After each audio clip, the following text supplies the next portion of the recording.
Então, agora, pessoal, vou contar para vocês a história da força zodiacal de Gêmeos. Essas histórias, esses contos estão todos nesse livro aqui das forças zodiacais da doutora Goodman. E com muito carinho, eu quero contar para vocês hoje a história de Gêmeos. O touro celestial e os régios irmãos gêmeos. Muito tempo atrás, vivia no Oriente um rei que dominava um grande reino. Ele era sábio e benevolente. Seu país estava prosperando e o povo o amava. O rei tinha 2 filhos, que haviam nascido no mesmo dia e eram inseparáveis, tal como costumam ser os irmãos gêmeos. O que um queria, o outro também desejava. Se um se alegrava, o outro também compartilhava de sua alegria. E se eles se queixavam juntos, quando um deles, porventura, sofria alguma mágoa, e jamais um dos irmãos foi visto sem o outro. Um dia, porém, o país foi ameaçado por um grande perigo. Todas as noites ressoava um alto trovejar e retumbar nas montanhas, em cujos cumes homem algum havia jamais posto o pé.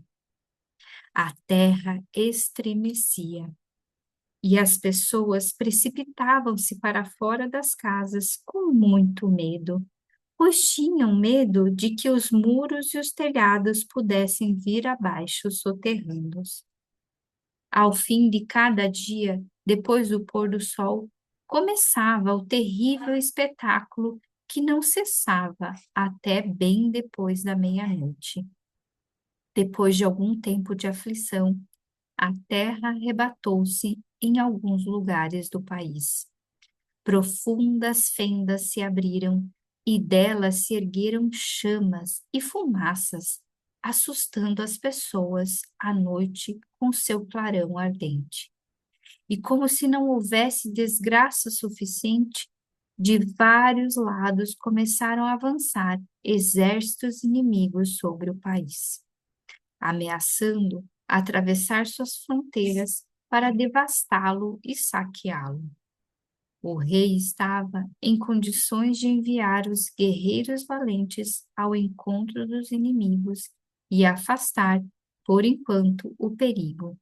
Não obstante, desconfiava que a coincidência de tantas desgraças, depois de tantos anos de sorte, não poderia ser mero acaso.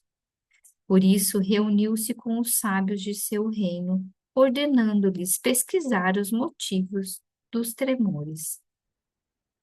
Entre os que começaram a aprofundar-se nos escritos sagrados, havia um homem muito velho. Havia muitos anos que esse homem vivia como um eremita numa caverna. Ele era conhecido por ser muito sábio e saber e conhecer os mistérios dos astros e das pedras, sendo assim o mais sábio de todos os sacerdotes e sábios juntos. Toda semana enviavam-lhe das residências das aldeias algum pão e frutas para seu alimento. Ao verem as águias traçar seu círculo sobre o lugar onde vivia o ancião, os homens cochichavam entre si. Agora o céu está falando com ele, por intermédio de seus mensageiros. E quando a cabeça branca do eremita aparecia nas aldeias, o que era muito raro, todos lhe abriam respeitosamente caminho e às vezes também pediam a sua bênção. Já na manhã do terceiro dia, o eremita mandou avisar o rei que desejava falar-lhe, porque acreditava ter recebido a revelação sobre a pergunta do soberano.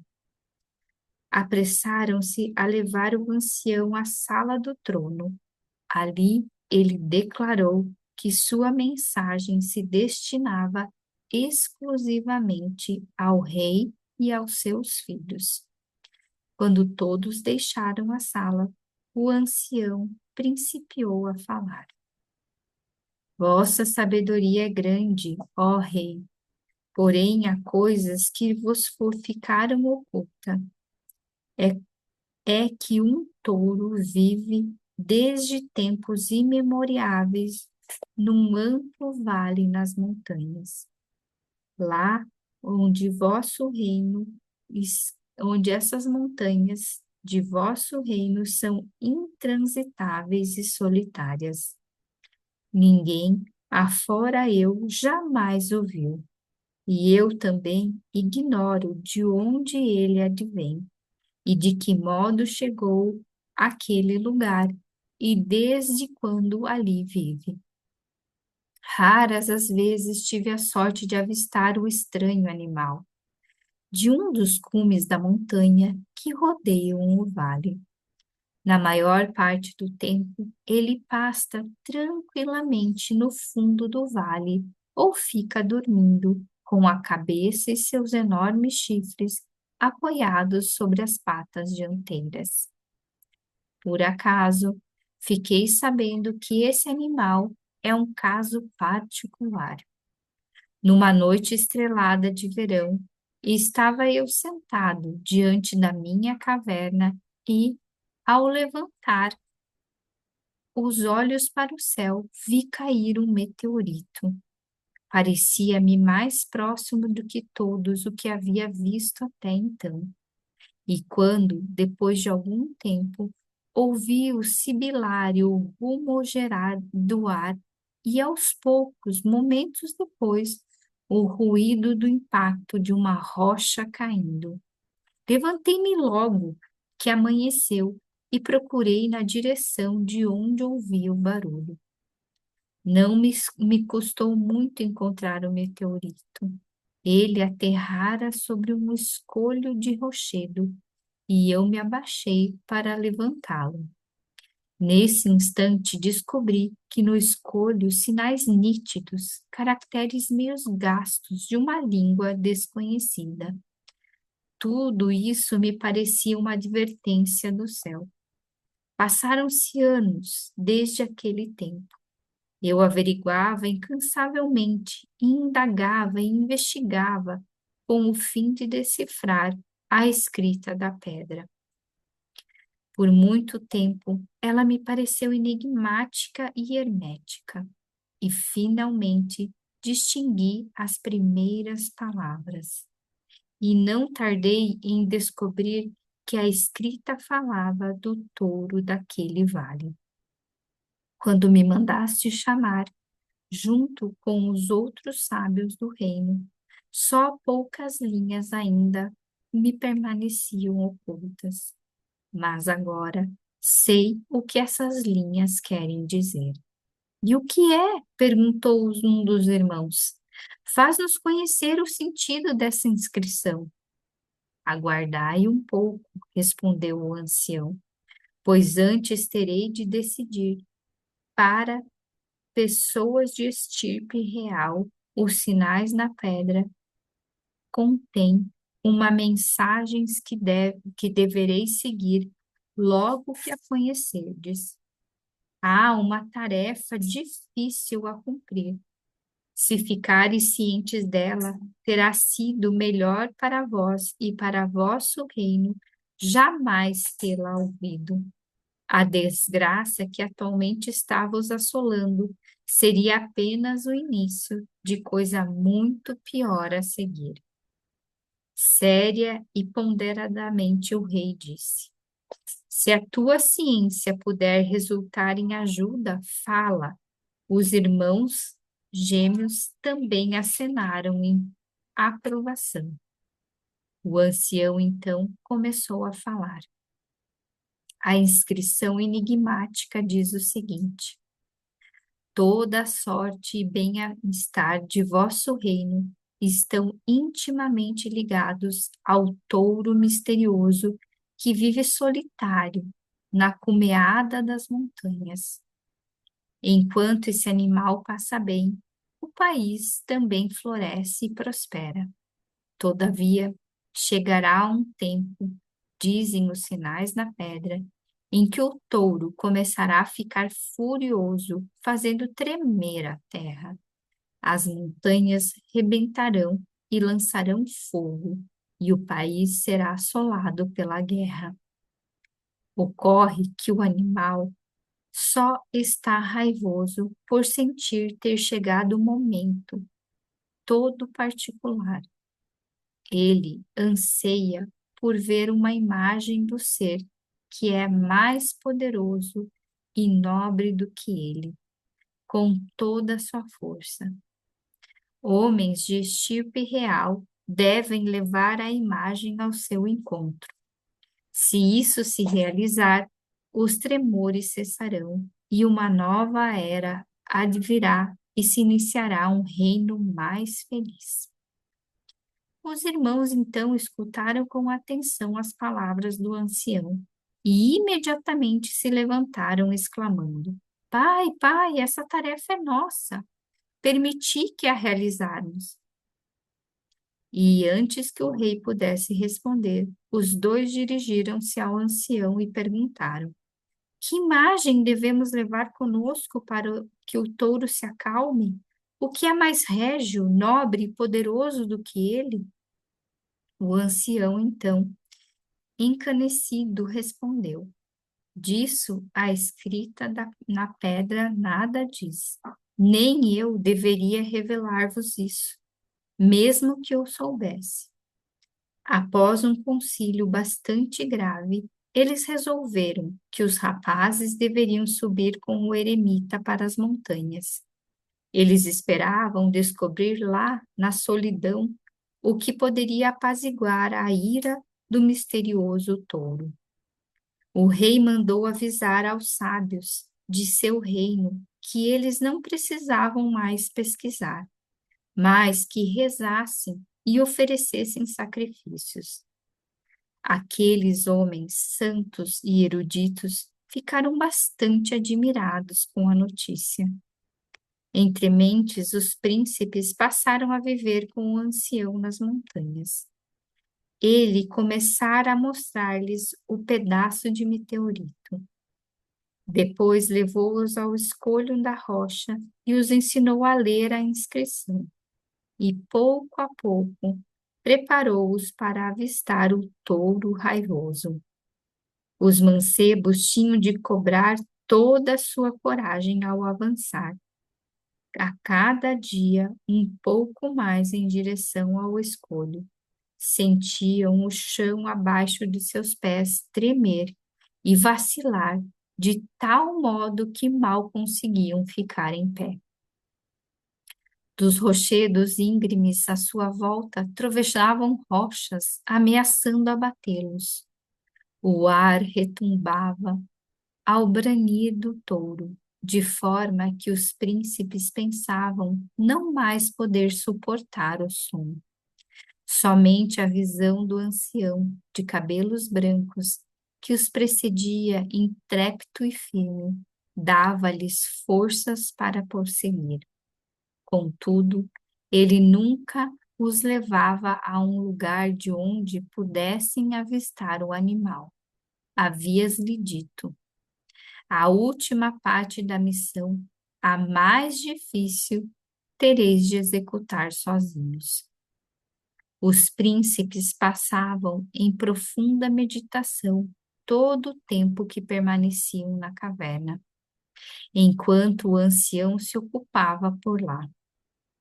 Ora, descobristes que imagens deveis levar ao encontro do touro? Perguntava-lhes ele de vez em quando. Mas eles abanavam tristes a cabeça e em uma ocasião indagaram: Seria uma coroa? Não, não é uma coroa, retrucou o ancião sorridente. Talvez fosse o fogo? Perguntaram em outra ocasião. Agora estás mais próximo, disse-lhe, fazendo um sinal encorajador com a cabeça. Mas passaram-se muitos dias e noites em que os irmãos pesquisaram e se forçaram em vão. Às vezes eles perdiam todo o ânimo e ficavam prestes a desesperar-se.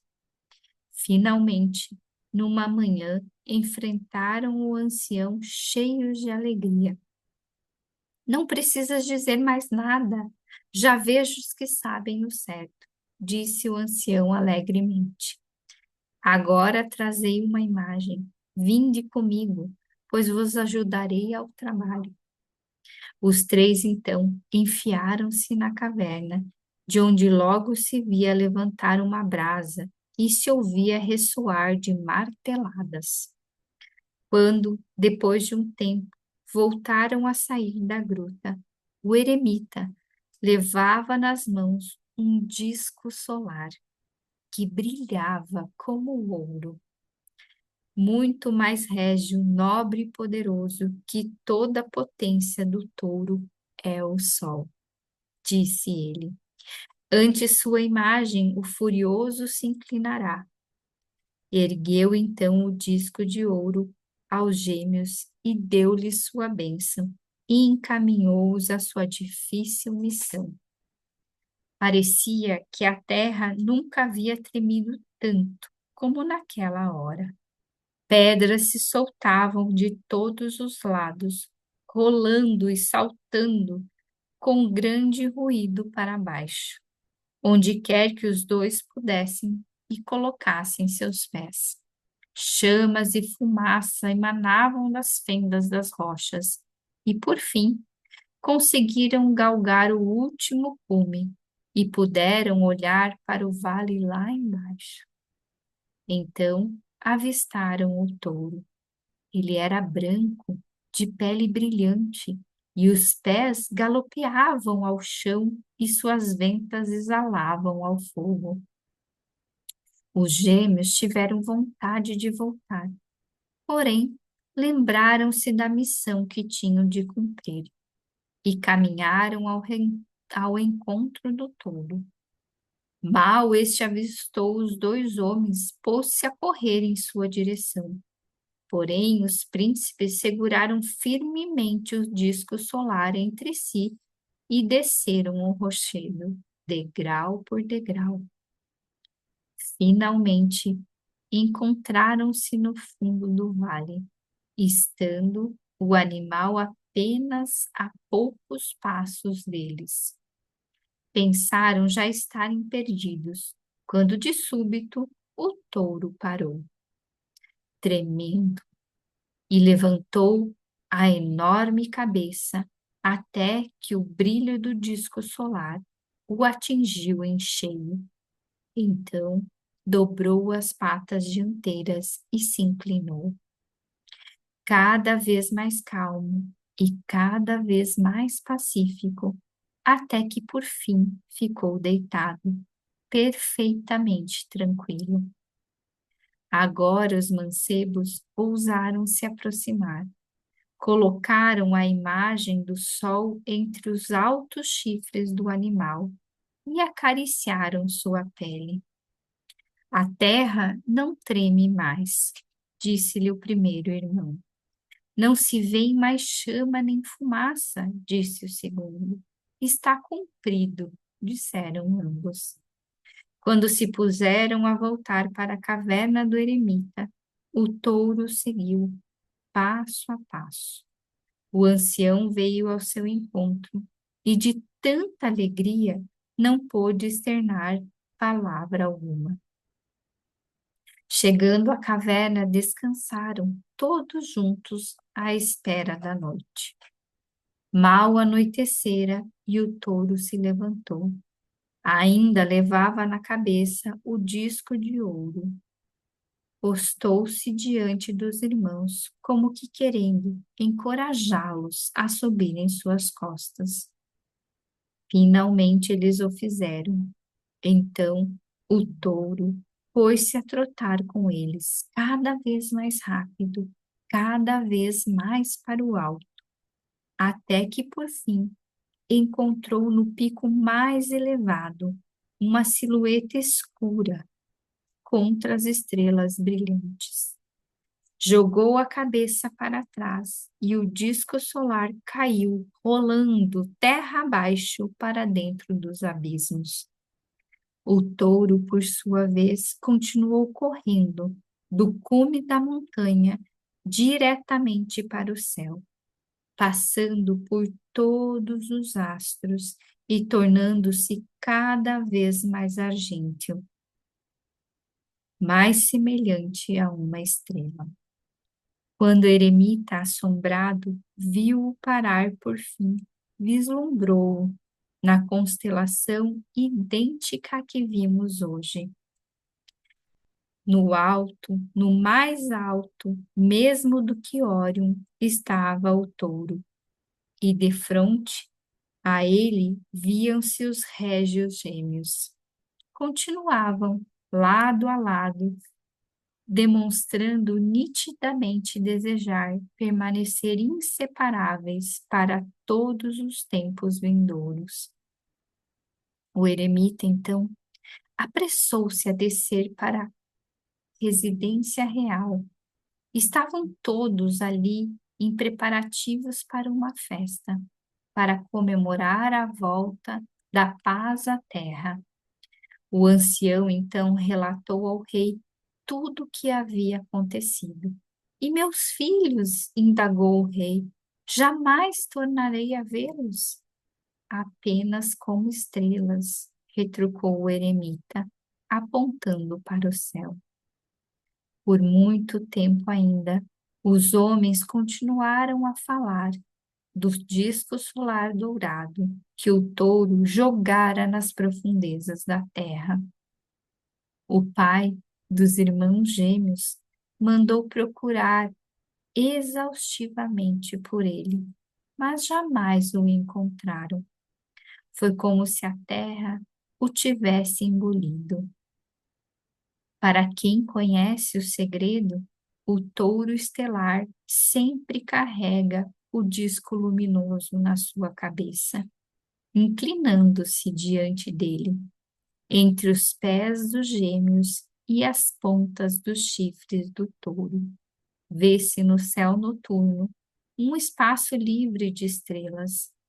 É exatamente nesse lugar que o sol de verão se encontra no dia do solstício estival, ao meio-dia, quando chega à posição mais alta neste ano. Quem, pois, no hemisfério norte, olhar para o céu na época de Natal, à meia-noite, avistar Órion, Touro e Gêmeos, saberá que naquele lugar, cercado pelas três constelações, exatamente entre a ponta do chifre inferior de Touro e o pé superior de Gêmeos, meio ano depois, reluzirá o sol de São João para a terra. Enfim.